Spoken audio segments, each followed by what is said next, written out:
We are live! It is Wednesday. It is 5 p.m. We're a little early this week, so hopefully that doesn't throw too many people for a loop. But Heather, you look really weird this week. No, I was going to wear a headband today. But I couldn't find one, so. I am Matthew Struck. My not usual, but still very welcome partner in crime this week is none other than Mike Koscielny, former president of the CPCU Society. This is How to CPCU, put on by volunteers of the CPCU Society to give you some insights on what the CPCU Society is about, all the values that it has for insurance professionals that are out there. A quick reminder, please like, comment, subscribe, share, hit the notification bell, retweet, get it out there to anyone that could use this information. So we have a little bit of a experiment this week, Mike. I know, it's kind of cool. Yeah, this is an Ask Me Anything. It's the first time we're trying an Ask Me Anything. And so basically the sky's the limit. There's all kinds of opportunities here for folks that watch live in order to ask Mike, myself. Maybe we could even do some independent fact checking. I don't know. We'll take any comments and questions that the audience has and answer them real time. So my first question to you, Mike, and we were talking a little bit about it offline here, is how's business been down in Florida? Florida's pretty decent for you this time of year, huh? Oh, yeah. Well, you can't argue with the weather. I think it was 80 degrees and sunny today, so. Rich people's problems. Yeah. my wife sent me a picture of her sitting by the pool, and I told her, I wrote back, I hate you. Yeah. In the most loving way possible. Absolutely. There was hearts, lots of hearts following that, But no, it's interesting. This is an interesting market. I think the two things that have occurred that I didn't think would ever happen in this business. One is, we Florida, we get hurricanes, and it's devastating, and it's so disruptive, and the world changes for us. And we've been living through a pandemic now it'll be a year, right? Like right now, Yep. The first case was in January, right? Yep. I sent everybody home on March 18th. There's a calendar, one of those day of the week or date calendars on one of the ladies' desks, and it says March 18th, 2019 on it, or 2020 on it still. It's like the day the earth stood still. But, for the most part, we're pretty pandemic proof, which is pretty amazing from that perspective, right? We haven't missed a beat. We never laid off a soul. And, we're talking earlier, our business last year was the second most productive new business year we've had in the 7 years I've been in this company.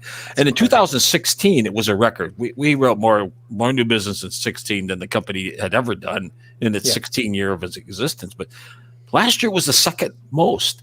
That's and we were living through a pandemic. And you ask why. And because right now, the homeowners condo marketplace in Florida is so crazy because people want to come here. Yeah. Because of the weather. There's no state income tax. They're trying to escape cold weather. And, certainly the crazy taxes in some of the places farther north. No, I don't want to pick on New York, New Jersey, Illinois. Go ahead, pick on us. That's fine. That's right. I'm a former Illinois, and I lived in New Jersey for a while, so I understand. But it's been nuts. And we just hired someone, and she came on board. She's going to be working up on our Boca office, so she put her house up for sale. She sold it in an hour for $5,000 more than what she asked. And she had six offers in an hour. People are buying houses sight unseen right now. Wow. Which the only time I can ever remember that was sort of pre 2007, right? That 2006, 2005 time period where there was all kinds of money and people were just buying stuff and, they had no way to pay it back ultimately, which we all know the end of that story wasn't good for a lot of us, particularly our 401ks. But, Tony says it snowed in Texas this month. Well, Look good. at that. Yeah. Better Texas than Florida. That's what I got to say. What did you say earlier, Mike? You don't have to shovel sunshine? Is that the way you don't it have to goes? shovel sunshine. It's a beautiful thing.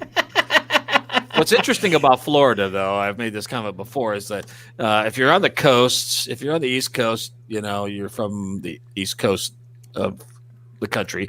If you're on the West Coast of Florida, you're from the Midwest. And if you're in the middle of the state, you're about as redneck as Alabama, Mississippi, Georgia, which is so weird. People don't think of that. And the other thing is you drive through the middle of Florida, and I just did it last weekend. And if there weren't palm trees, you'd swear you were in any place where they raise cattle. There's so many cattle in Florida. It's unbelievable. Yeah. But, so my grandfather, when he was alive, had a place in Ocala. And Ocala, I forget the highway that they put right through the middle of the state. 75. 75, right? Yeah. So it used to take like 3 hours longer to get to his place because there was no highway that cut across. But you're completely right. If it wasn't for the palm fronds and the palm trees, like the palmetto bushes, you wouldn't know that from, the farmland or whatever, in various other states that are in the country. Nebraska or, So the other saying that I've heard is that the further north you go in Florida, the further south you get. So to show you how crazy things are, there was a tornado in Tallahassee today. Wow. All right. And it's what? With 80-degree weather. January 27th, right? Yeah. Tornado in Tallahassee. Wow. Nobody was hurt. It kind of went through the airport area, damaged some buildings and that. Nothing significant. Not like what just went through Alabama a couple of days ago, but that's how crazy it could be down here. Yeah. Most definitely. I think the first winter I was here, I was driving to work and I honestly didn't know what month it was. Yeah. So I picked my phone up and it was like, oh, it's February. Oh, yeah. Cool. Look at that. My wife changes everything in the house, the decorations for the seasons because nothing happens outside. It's always green, Yes. Yeah. Okay. But it's a beautiful place. That was one thing that always threw me for a loop was I don't know if I could, like, having lived in the Northeast and you probably having a similar dynamic having lived in Chicago, like it would feel so weird spending Christmas without cold weather and snow and like wind and rain and stuff like that. I don't know. It was just like my wife is very much hung up on cold weather. Like she doesn't want it cold all year round, but she wants winter, right? And I was like, well, that's why you live somewhere warm and you travel for a week to where they have winter and then you come back, like so that you appreciate it, I always say she'll grow out of that. Yeah. with age comes wisdom, I think. Something like that. Well, so this isn't Ask Me Anything, so I don't necessarily have to be the one peppering you with questions. Oh. So Tony, congratulations to Tony, by the way, the new president of the Dallas chapter down there in Dallas, Texas. He's still in big shoes, too. He is. I just got off the last live cast with Precious, so she is doing extremely well and has big things on the horizon. But Tony wanted to ask, what presentations would you like to see at IntoRisk this year? I suspect there's going to be lots of stuff about COVID, right, in terms of how we've reacted to it. I speak about personal lines. We're somewhat insulated from that because, homes are homes and But in commercial lines, I'm sure, you probably experienced this, Matt. You got payrolls are down because people aren't working, right? Sales are down because people aren't buying. Maybe I'm not open, so the commercial lines business is probably struggling more. But it'll be interesting to see what presentations come out related to COVID, because I think that would be very interesting to get that perspective now that we're a year into this whole thing, right? So we've got a kind of sense of how things are going to play out and what we've learned from it, right? Because like any of these things, the whole sense of learning how to be remote. Yeah. For a company that didn't have any remote employees, and then we sent 210 people home. So figure it out, working from home, right? So I think some of that, any presentation that I'm doing, I hope will be there that I've supplied. I know the agent broker group we met the other day. We were talking about some things that we would like to do presentation wise, which certainly that. Anything Bill Wilson does, frankly, would be. Oh yeah, no kidding. Like he could read. He's like he could read the phone book, and it would be an interesting presentation. And you'd laugh too at the same time. No, that's a good point. What's interesting is, and we have a follow-up question to that Rick's got. So I got one on deck. But back in, I think it was in New Orleans, the last in-person annual meeting that we had, there was a session about emerging risks, right? And the take home was like, I think it was Munich or whoever the person was who was kind of like looking at this stuff and modeling it out, was these carriers are always trying to predict like what's the next Chinese drywall, what's the next asbestos, right? Like, and they're looking at food additives and things like that. I do believe that global pandemic was on the list, right? So for anyone who's like, well, I don't know if I should go to InterRisk or if I should attend virtually. I don't know if I'm going to get that much out of it. I specifically remember them talking about contagious illness as a systemic and a large-scale, potential black swan event out there in the marketplace. So I thought that was like, at least positive reinforcement that someone knows what they're talking about, right? It was a prophecy in some respects. Yes, yeah. I maybe I should write a strongly worded letter, but but on the commercial side, we've also seen like the directors and officers and employment practices liability world. That's going to go the opposite direction, right? So like payrolls are down, but when you do reduce payrolls, obviously those restructuring type actions typically end up in more lawsuits and higher premiums on that line of business. And they were already, maybe not in Florida, but in very litigious states like New York and New Jersey, those premiums were already headed north, and we're continuing to see them elevate because of it. So, we do have a follow-up question from Rick. Rick's asking whether or not we should expect to be in person and partying it up for Into Risk this year. I don't know. I think. So yesterday there was a chapter leader training session, one of the first. They're doing these monthly now since we are not going to have leadership summit, an in-person leadership summit. So part of that is they want to space these things out through. They had the first one yesterday, and that was actually an item that was discussed there. Sharon Coaches, current society president, was the presenter for that. And what she said was, and if you go to submit a proposal, in the proposal it says you agree that you'll be there in person. So they're striving to do it in person, but it'll be a dual.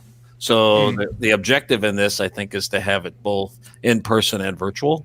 I think they've, in such a short period of time, they pulled off a virtual annual meeting that was just impressive. I thought. I didn't think it'd be possible. They were able to do it. So I think that's the objective of this. And of course, they're going to play it out as things go. The biggest challenge in this is not pulling the meeting together. It's getting people there, right? Because a lot of my company, we're still restricted from any business travel.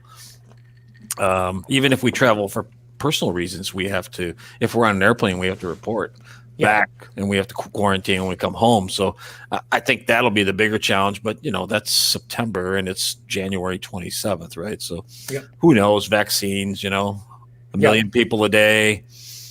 Yeah. People get more comfortable with that. I like the idea of the hybrid. I really like the idea. In fact, before COVID, myself and a couple of people were pitching more of a hybrid meeting, and I'm actually excited. Like, look, the silver lining of COVID has been, like you said, certain industries, were prepared ahead of time. Certain industries were forced to get into the 21st century as far as technology and business models go. But I think a hybrid event is really warranted, right?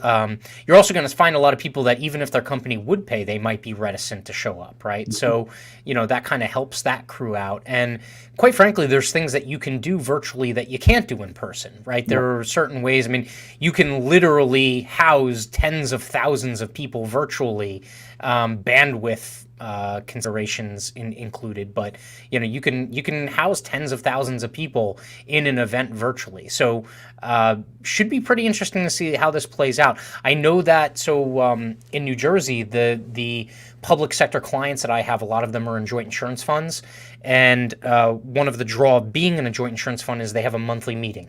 So all of the commissioners get to network and shake hands and kiss babies and things like that, and they have been completely virtual since about February, March last year. And then this year, they've actually put in the schedule that May will be the last virtual meeting. So starting June, they will have in-person meetings regardless. So yeah, it's going to be interesting to see how this goes. But I'm looking forward to it. If I can get in a room with other human beings in person, that'd be nice, wouldn't it? Yeah, I'll wear a hazmat suit. I don't care as long as I get to see other people. What's interesting about this, is that a lot of chapters now have gone to their monthly meetings being virtual, and they actually get greater attendance now. Mm-hmm. Mm-hmm. Because people don't have to travel, right? Yep. They can dial in like I do. If it's at lunchtime, it's an easy one for me. I just bring my bologna sandwich. I sit in front of the computer here, and I watch, right? Yeah. And I comment if need to be on something or ask questions. But it really works really well, I think. And so it's always been sort of an objective of the society, at least even back when I was a chapter governor.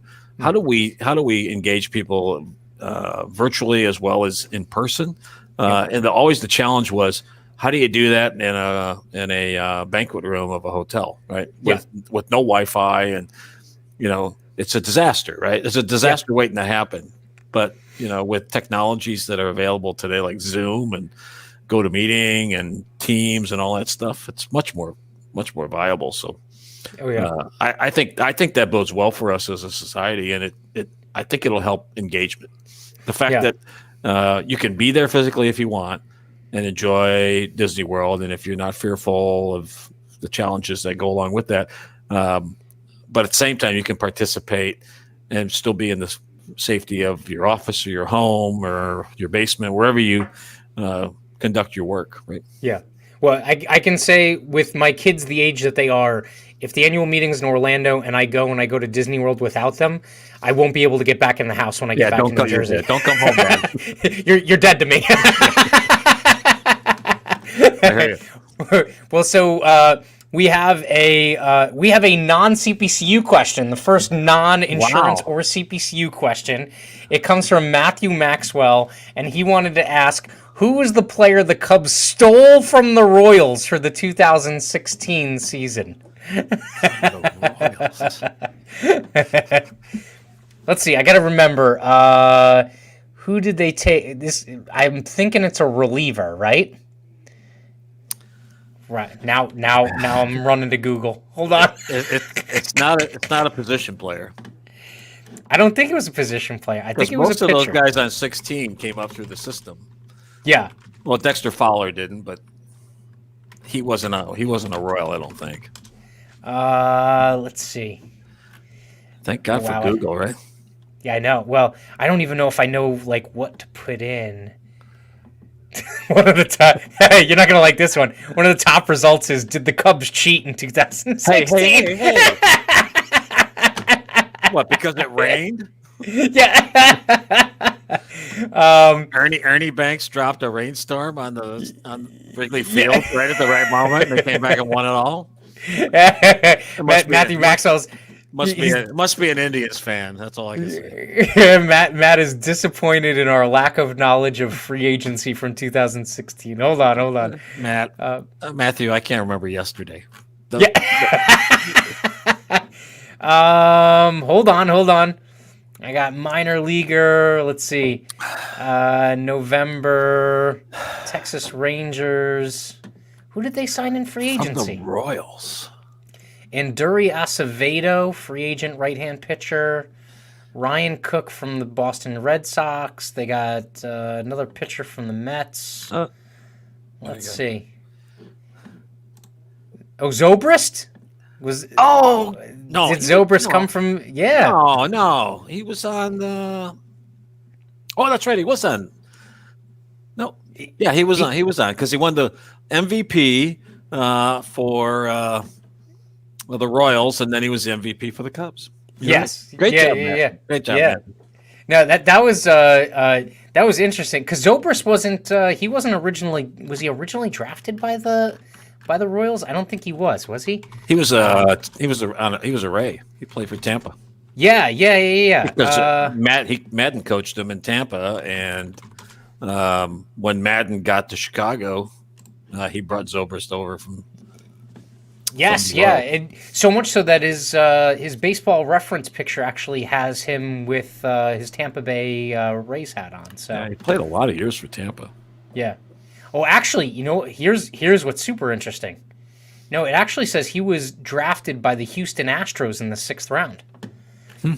So it looks like he played, or maybe never even played for Houston and got dealt before then. So, but yeah, look at that, a little sports trivia for Ask Me Anything. I appreciate that one. Being that I'm only about 35 miles from Tampa, you realize that this year the Tampa Bay Lightning were in the Stanley Cup and they won. That's true.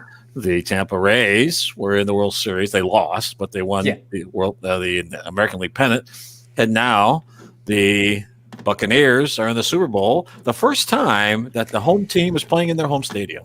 So I have I have like a logistical question to ask you. All right, I think you, being like a Chicago fan, you will always. So will you always be a Cubs, Blackhawks, Bears fan? Till I die. All right, so. Not anyone to be named. Not anyone to be named specifically. Okay, but I know that there are some transplants that have moved to parts of Florida, and they have adopted the fandom of the teams of the places that they moved to. Matt Maxwell is obviously a hardcore fan of, I guess, Chiefs, right? Yeah. Good luck in 2 weeks, by the way. I don't know if Pat Mahomes remembers that last game he just played because he should have still been in the concussion protocol, but we won't talk about that one. But so it sounds like you're a purist. Some people are very open to like moving to a new place and adopting the fandom of the place that they've moved to. I wonder how that sits with you. Well, so I've lived everywhere, Yeah. I think this was our 9th move when we moved from the East Coast of Florida to the West Coast. So most of my things were in boxes for about 30 years. I finally emptied them because every place we moved, I told my wife I was going to die in that house, and then we'd move again. So, and she was like, "Liar!" I've been so disappointed. But no, I've always rooted for my home team guys. I've lived in Cincinnati, Detroit, St. Louis, Chicago, Princeton, New Jersey, and now here in Florida. Oh, Kansas City. But I've always been a Bears, Blackhawks, Bulls, Cubs, not White Sox. What's that divide like? What's that divide like? Like, what makes you a Cubs fan versus a White Sox fan? Is it just time? Like when you became the fan? It's where you live.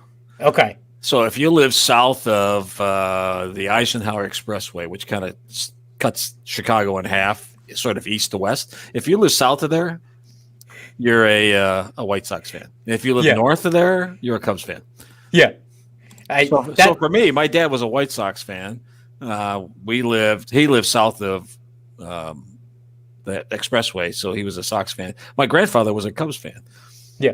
My grandfather took me to Cubs games because he had season tickets. I became a Cubs fan because of my grandfather. My dad hated that. You know what's really strange is, first of all, Abby's ears must have been ringing because I know I kind of called her out on that. Then again, I don't know if Abby was a fan before, so she is more than welcome to become a Bucks fan. In fact, my grandfather, who lived in Ocala, who spent most of his days in Harrison, New Jersey, when he moved to Florida, became a Tampa Bay Bucks fan, and it also cemented it because I went to Tulane, and for a time, Sean King Yep. was the quarterback for the Tampa Bay Bucks, and he played at Tulane. One of the last bowl victories that Tulane ever had. What's interesting is, in a lot of people nowadays, or a lot of younger people nowadays, they don't like root for the jersey anymore. They root for the player, right? Yep. And I'm very nostalgic about those kind of things. Like I'm more of a jersey, like I'm more of like a root for the team. And then like when times are tough, like that builds character, right? Like as a fan, so many people just kind of like, float from team to team now, and it's because they're following LeBron or Brady or whoever moves. I think the like Madden football and that sort of helps that along, right? Because you kind of pick players, right, in those games. I don't play a lot of video games, but I'm like you. I rooted for the Cubs my whole life. Yeah. I've always said any team can have a bad century. Yeah.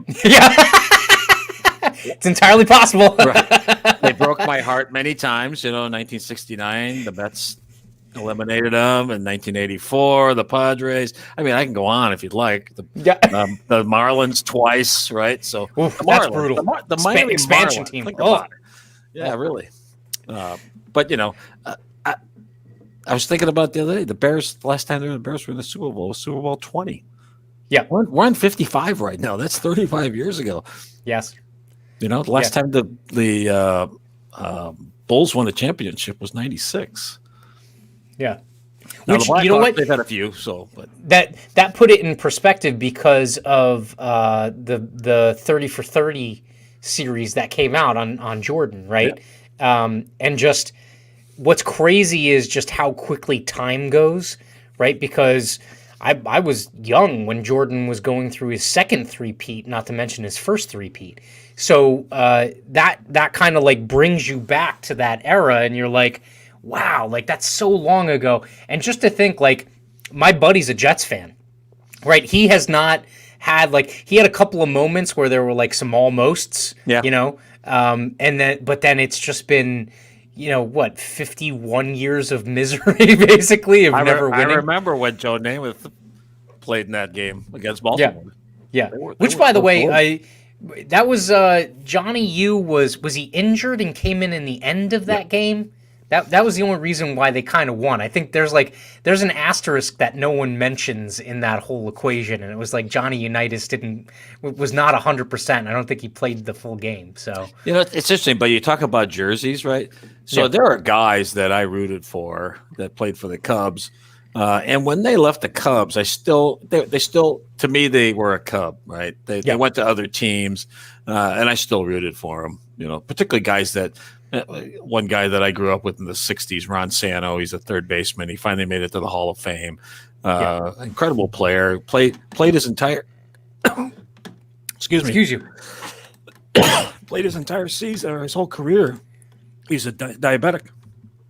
Wow. And that's impressive. Never told anybody for about 10 years. That's impressive.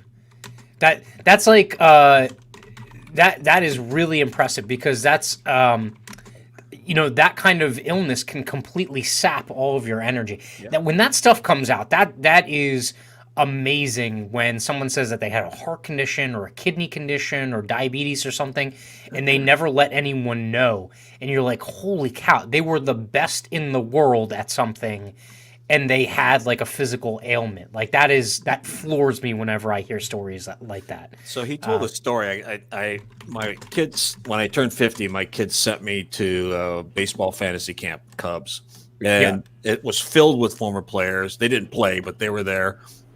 They were like coaching us, and it was 90 guys, all between the ages of about 30 and 75 years old. And we played baseball every day for 7 days, and the Cubs training fields. We wore uniforms with our names on the back. I mean, we were in their locker room. It was the greatest. But I got to spend a lot of time with Ron Santo, and he told a story one time where he was having a sugar issue with his diabetic condition, and he was seeing three things. He'd look out at the picture, and he saw 3 of them. Yeah. And he followed Billy Williams, who's another Hall of Famer, in the lineup. And Billy was up there and struck out. And as he was coming back, Santo stopped him and said, "Billy, I'm seeing 3 of everything. What should I do?" And Billy said, "Hit the one in the middle." Yeah. Great story. That's awesome. That's also what movie was that one in? That was in one of the Rocky movies, wasn't it?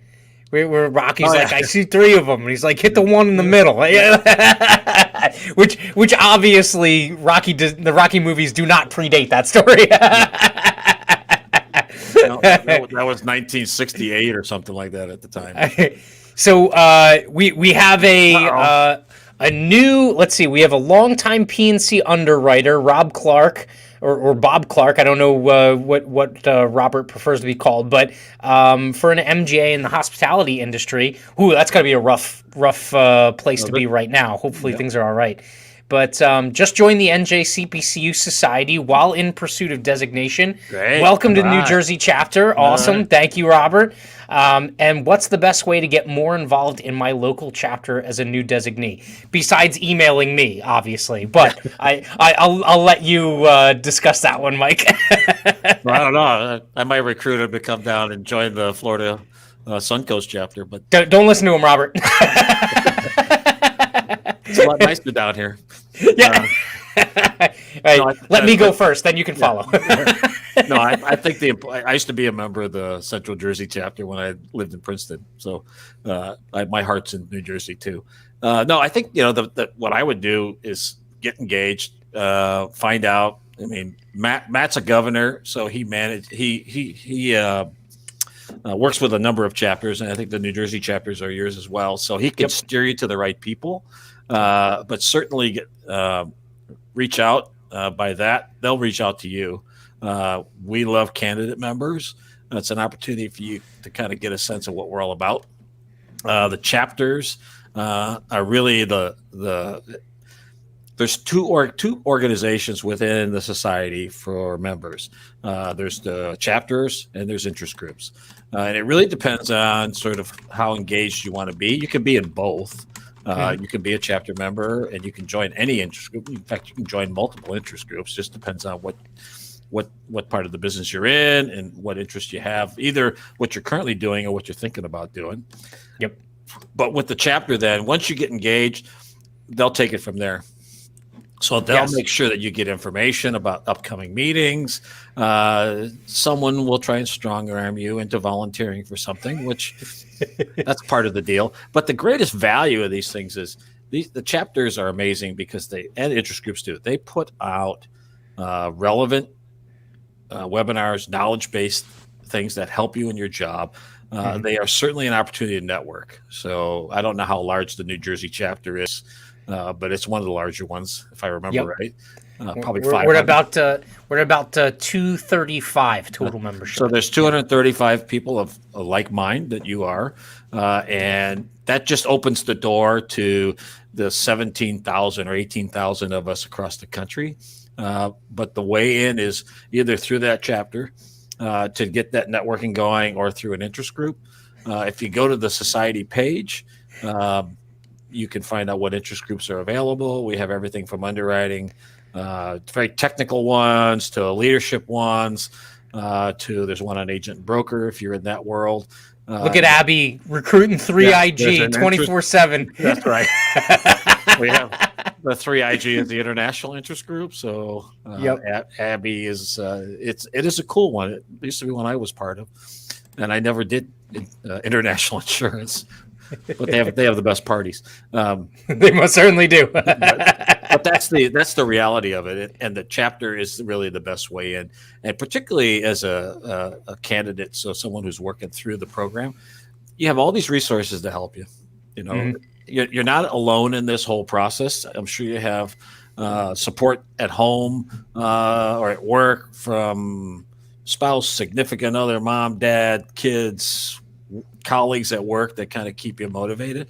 But Yep. you have all these society members, CPCUs, we've already been through it. We know what it's like, and we're here to help support you and lift you up as well. And the chapter is a great way to do that. So, dial into this because you can learn more about the society that way. Matt and Heather, I'm not Heather.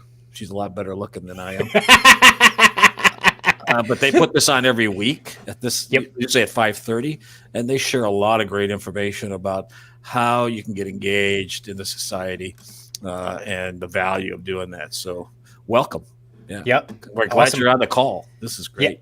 Yes. Yeah. And to echo what you said, Mike, we do this every week. And really the intent is to create a library of information for potential members, current leaders to try and help them be better leaders. So that's really what we're doing here. So, welcome, Robert. I love the fact that you're being forward thinking in getting involved in the chapter early, because you're going to get that much more value out of it. Rick Serrato, who is our VP next in line to become president for the New Jersey chapter, said to reach out to him. I won't broadcast Rick's email to everyone, but he did put it into some of the comments there, so that Robert could also reach out to him. We did have Matthew Maxwell mentioned Gary Hall won 2 gold Olympic medals in 2000 as a swimmer after getting a diabetes diagnosis. So that's another one of those pretty incredible high-level athletes.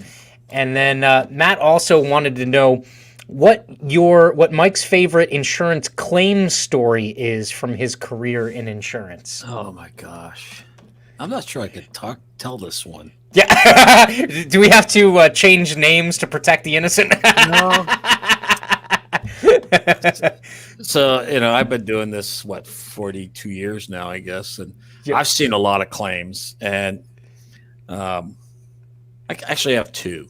So the first one was, I was a supervisor of a group of underwriters, and we're handling the state of Minnesota. And one of my underwriters came to me and said, I've got this claim, and our tree fell on a neighbor's fence. Oh, okay. Yep. It's pretty normal. Windstorm? Okay, no problem. He says, no, I want you to look at this claim really close. So I did. I'm looking. This is back when it wasn't online. It was paper, Sure. So I'm looking through all these illegible notes from claims adjusters. Thank God for electronic reporting of claims, right? On spell check. I'm going through there, and the guy's last name was Nelson, who the tree fell on, his fence. So I'll continue to go through the file, and I got done. I said, okay, it's just a tree. It's just a tree on a fence. He says, I always thought you were a better underwriter, Mike. Like, what are you talking about? He says, look at the check. I never looked at the check. I was looking at the claim file and the estimates and the photos. And I look at the check. The check is made payable to Prince Nelson. Do you know who Prince Nelson is? Prince. The Prince. Before it was a symbol. Before it was a symbol. Yes. Our tree fell on his fence, and on the back of it was endorsed by Prince Nelson. That's awesome. That check's not in that file anymore. It's in a file that's in the drawer right over here. Because people have checks like from Vince Lombardi and places. I have Prince Nelson on a check. Yeah. But the best claim I ever saw was a scheduled item claim, and it was damage to a fur, and the description of the claim said, "My cat urinated on my natural beaver coat." I'm sorry, that was probably you may have to edit that out. But. No, that's okay. That's all right. We put it in context. It's okay. You can imagine. Just imagine. Yeah. While we're in the process of telling quirky claim stories, one that I did not have the honor of being the broker or risk manager on was a public sector claim, and it was a fiduciary liability or a fidelity claim, and it was basically employee theft, and it was a tax collector that was taking money, collecting property tax payments in cash and issuing receipts, but pocketing the money, basically not putting it into the town till. And it happened over a really long time. It was basically over a 10-year period, and it was a $1 million plus claim. And the municipality did not have enough checks and balances in place. I mean, they would run like a deficit in terms of their expected tax revenue every single year, but it was within a certain range where they could just write it off or carry it over. But eventually it became too big to look past, right? And so eventually they end up catching on to this tax collector, and they nail him doing what he's doing or whatever. And now they go back through the forensic process of trying to reclaim the money. And they can't reclaim any of it. There's literally zero restitution on the money that he took because he was paying a dominatrix in New York City $80,000 a year for services rendered. 80 grand a year for those services. The other one that I had was it was also an employee theft claim, not nearly as scandalous, but it had to do with a guy who stole over $400,000 in quarters from a parking facility. And he would steal them a bucket at a time, all right?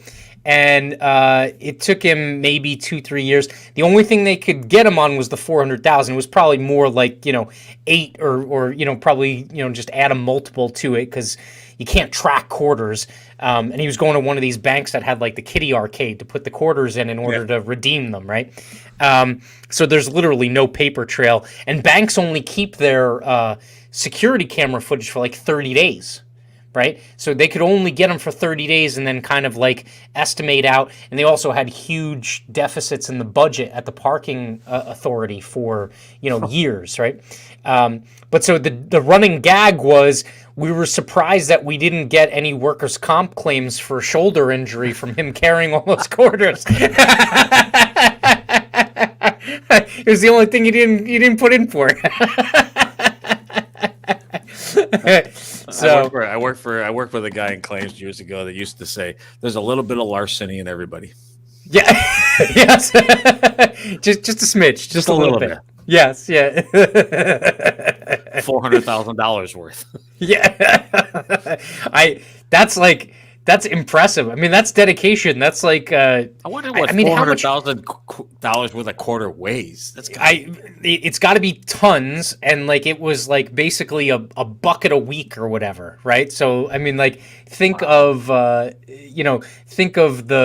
dog that digs the hole under the fence, but every time they go out, they just take like one pawful of dirt. Like that's or Shawshank, right? Like that's exactly what it is, right? I was actually thinking of Cool Hand Luke, right? Yes, yeah.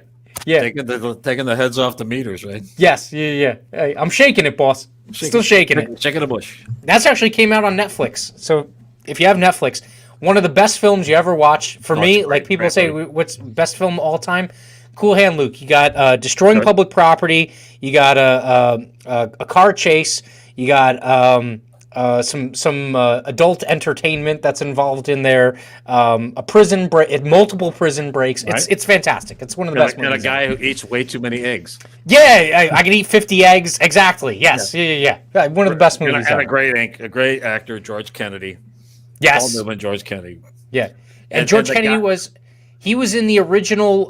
What's the movie with the boat that goes down? They did the remake of it recently. Shoot, what the heck is the name of that movie? There was a movie about a big like ocean cruise liner that goes down, and they just recently. No, it wasn't. No, it was. Oh wow! Now I got to go to IMDb. Fantastic film. I mean, about like a huge boat that's basically sinking with tons of mostly rich people on it.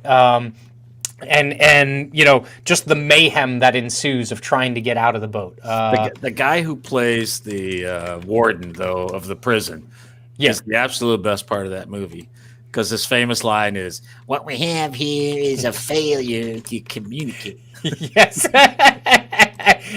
He's reading his rap sheet, right? And he's like, maliciously destroying municipal property while under the influence. And he's like, well, we ain't never had one of them before. Oh, what a fantastic film. Now I got to think of what year. That was 19... Oh my god! What year was that film? That had to be 1960s, 70s, late 60s, early 70s. I mean, they didn't have that was an homage to the Georgia chain gangs at the time. Yep. So, but wow. I remember as a kid driving through the South, going to see my dad's uncle who lived in Miami, and we'd drive because there was no interstate 75 or any of that, or 65, so we were on these back roads, 2-lane roads, and I remember seeing chain gangs cutting the grass, with the sickles cutting the grass. Yep. Yeah. No, that was and what was the other one that had to do with the there was another one that had to do with chain gangs where it was like the who the heck was it? Was that also Paul Newman? It was the two guys who were chained together, right? And they had to try and like make a break for it, and they were both chained at the ankles together. There was another movie that was like that. That was like, and I think the drama at the time was it was a white guy and a black guy that were chained together on the chain gang, and they had to like, and I think it was like rural Georgia or like Alabama or Mississippi or something like that. I'm trying to find this movie with the ship that goes down. I think the movie The Fugitive with Harrison Ford, when the bus goes over, he's chained to another guy. Oh yeah, that's also true. Yes. Yeah. Yep. How this conversation has gone. We've kind of covered the gambit of everything. Look, it's Ask Me Anything, man. The sky's the limit here, and we still got people watching too. So we might have put them to sleep. I'm not sure I stayed on this long. Cool Hand Luke, 1967. That is like that's in the Wayback Machine right there. So in college I took a history of film class, and that was one of the movies we watched. Oh really? Yeah. That and Dr. Strangelove. Yep. And War and Peace, which was awful. Mm-hmm. It was like everybody fell asleep because it was terrible. And The Graduate. Well, The Graduate's good. Yeah. Graduate's pretty good. Pretty. We're just coming out of the holidays. One of my favorite, my wife and I both like the movie The Holiday, right? And in there is the scene where Jack Black is like singing soundtracks to Kate Winslet in the Blockbuster, right? and he's singing, the theme song or what was written for The Graduate, and Dustin Hoffman's in there, and like he's singing it, and Dustin Hoffman's like, I can't go anywhere. It follows me everywhere. Just remember one word: plastics. Yes, yeah.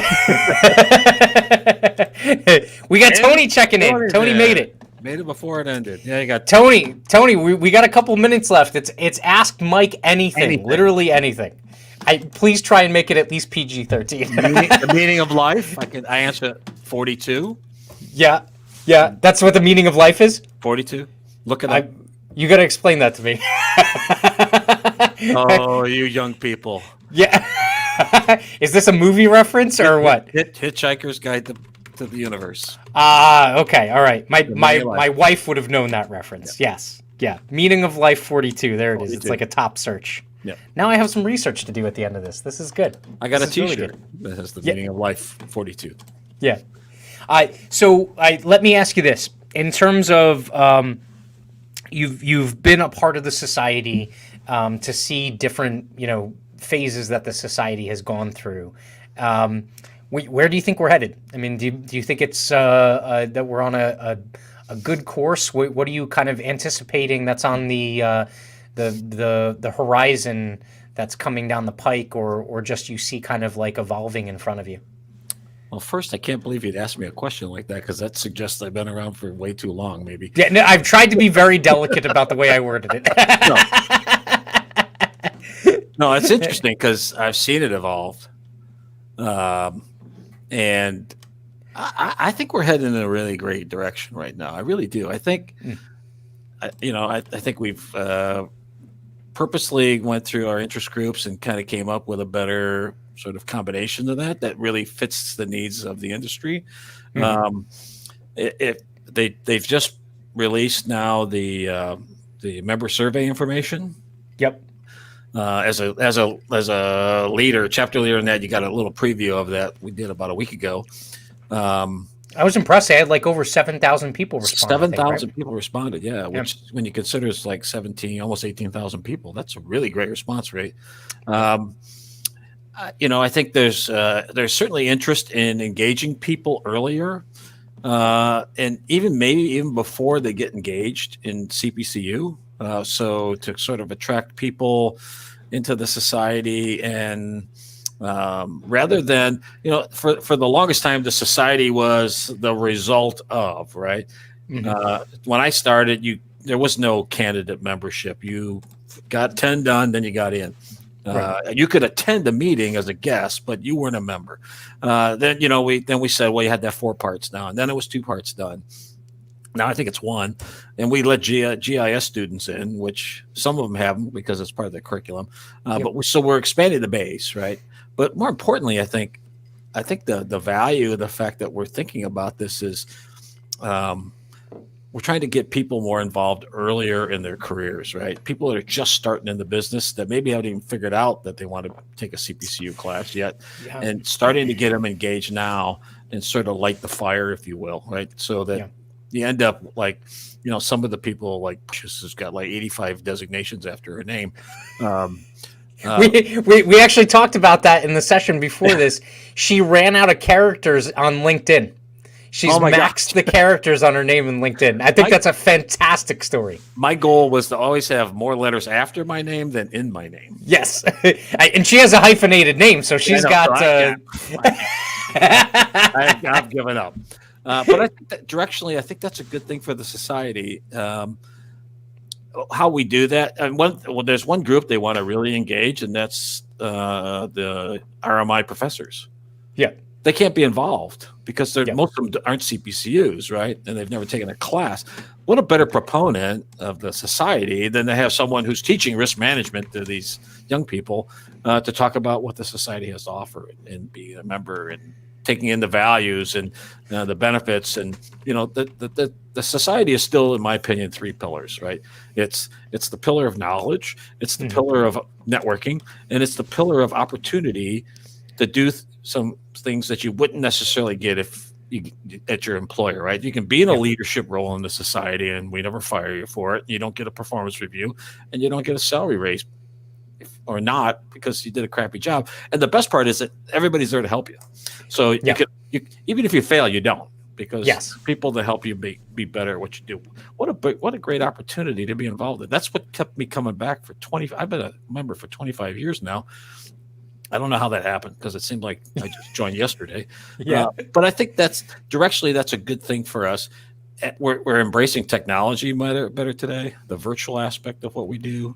There's just so many positive things that are happening society-wise. They're going to revamp the website, which is sorely needed, personally. I've been barking about that for probably the last 9 years. I want an app on my phone that says CPCU Society. So I tap that after I tap the weather, and I turn my alarm off when I wake up in the morning to see what's going on. Those are the things I think that will make the biggest difference for us as we go forward. But getting people involved early, even before they're done with the CPCU designation, I think would be a positive thing for us as a society. One of the first statistics that stuck out to me when I saw the preliminary results on that was, I think the number was just over 11 years, almost 12 years into the industry that people were getting their CPCU designation. And they see it as like a zenith kind of accomplishment. So we have to get to them earlier and say, look, if you have the CPCU earlier, you're going to go higher faster. We do so much stuff today. There's that group that's created the candidates website, and Facebook. It's great. I'm on Yep. there. It's great. The society could do the same thing for candidate, right? Yep. Yeah. And In fact, I think they've opened a portal on Interact for candidate members. Yeah, which is great. But even to say that you don't have to be a candidate member, maybe you haven't even taken an exam, you're just thinking about it. Why not have those folks involved? They're going to have to figure out the logistics of all that. Are there benefit differences, whatever. But I think it's a really positive move for us to do that. Yeah. Well, so I'm going to be respectful of your time. I know you got to teach class here in a couple of minutes. I got a couple of rapid fire questions for you. All right. First of all, Precious wants to know, her ears were ringing, who is your favorite Chicago Cubs pitcher? Ferguson Jenkins. I'm sorry, what was that? Ferguson Jenkins. What year was that? 60s. 60s, yeah. What did you? Oh, he was a fireballer. Threw the ball hard. He owned the plate. Back in the 60s, Bob Gibson on the Cardinals and Ferguson Jenkins pitched against each other quite regularly because they were in the same divisions. Mm-hmm. And those games were 1-0. Yeah. Maybe 3 hits, if that. Yeah. They were such dominant pitchers. What's a shame is it wouldn't sell in today's market, right? No, they want to see home runs, But I love watching a good pitching battle, personally. Yeah. And then I got a question from Tony. I got a couple of them. I'm going to leave. There's one that's a little bit touchy, so maybe, Tony, you can ask Mike the other question offline. But, Mike, what's the biggest change you've seen in the society from when you joined today? Or I'll give you an either or what's the biggest change you think you'll see during the rest of your lifetime?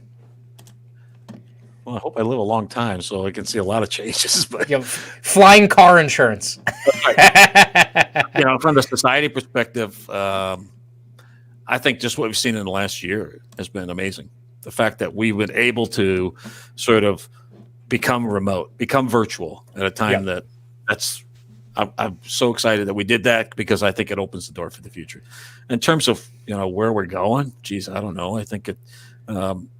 Like I said before, the CPCU is a journey with an end point, but it's not the total destination. And I think as we think about the society, it's like get them involved, get them to the designation. They're involved and they understand the value, what we can bring, and maybe they'll stay longer even after because they've learned what the value of the society is. Oh yeah. I'm a big proponent. Just get them in the sandbox, right? Give them the tools, get them in the sandbox, and then see what happens. Spend time with people like you and Precious and Tony and others that bring a lot to the table, right? That's the future of our society. It's not me. Yeah, it's you guys. Well, I don't know. You got some years left. I'll hang around for a while. Yeah, and there's a little bit of your tutelage and mentorship in a lot of people's careers. So you will live far beyond your years. I know that much. So, Mike, I want to say thank you. I appreciate it. I know you got to run and teach class, but that's it, folks. The first Ask Me Anything. We will be back again, regular time next week, Wednesday, 5:30 for How to CPCU. Remember, hit the like button, comment, subscribe, share, and have a good evening. Thanks for having me, Matt. Appreciate it. Thanks.